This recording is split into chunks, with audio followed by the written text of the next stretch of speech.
All right, so moving on to rectangles and squares. The first two, we can notice that they are both squares. Why? Because they have the same measurements. So for my area of a square, it's going to be length times width or S squared. Either one would work.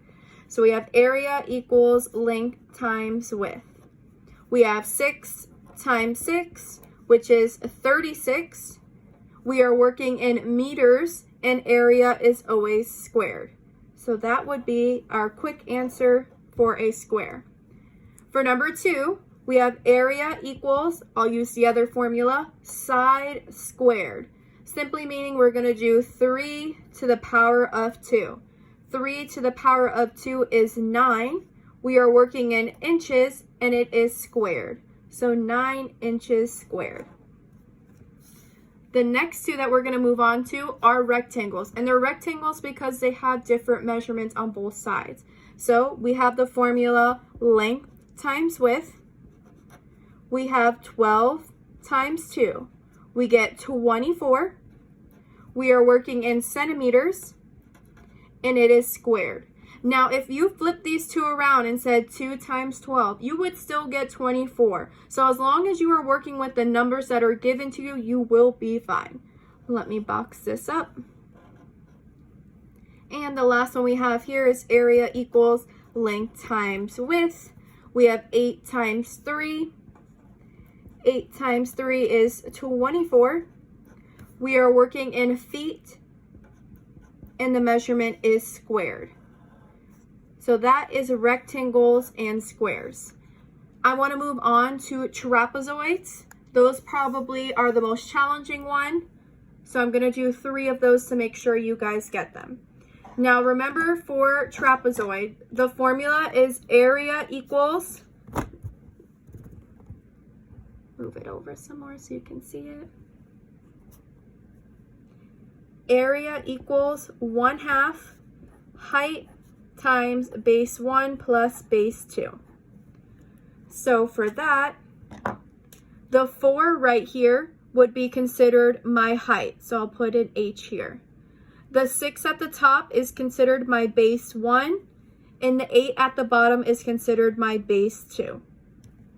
So now that I'm able to figure out where each number goes and what letter it correlates with, I can just plug it into the formula.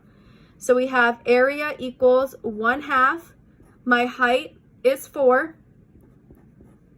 Base 1 is 6.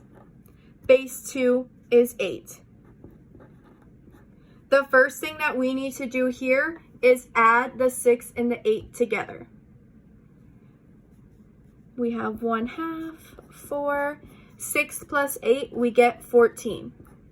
Now from here, you can either multiply these two together and then divide by 2, or since this is an even number, I'm just going to divide the 4 by 2. 4 divided by 2 is 2, or 4 times 1/2 is 2, same idea.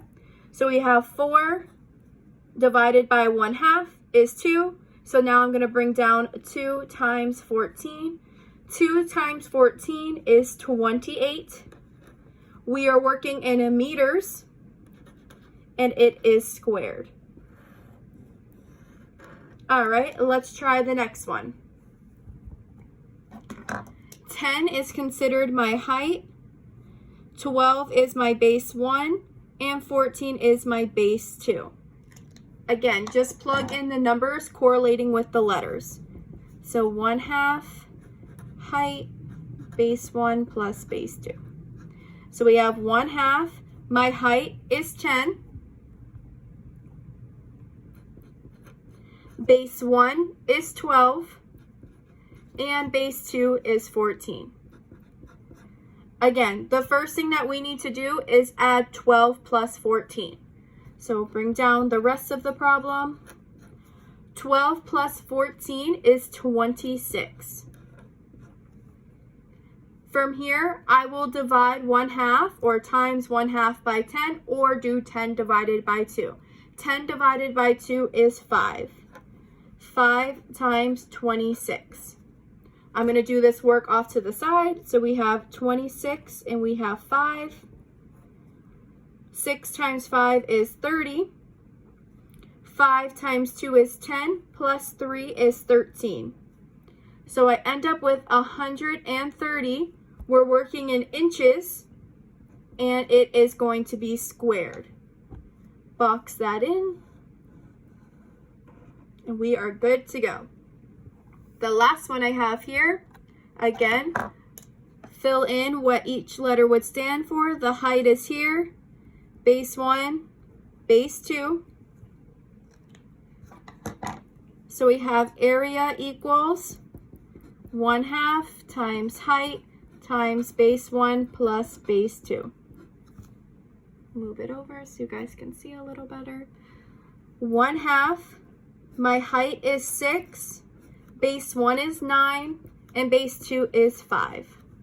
So 1/2, I'll bring down the 6 as well, and I'll add 9 plus 5 is 14. I'm going to do half of 6, which is 3, and then I'll do 3 times 14. Go off to the side to show my work. 4 times 3 is 12. 3 times 1 is 3, plus 1 is 4. So I end up with 42. I'm working in feet, and it's going to be squared.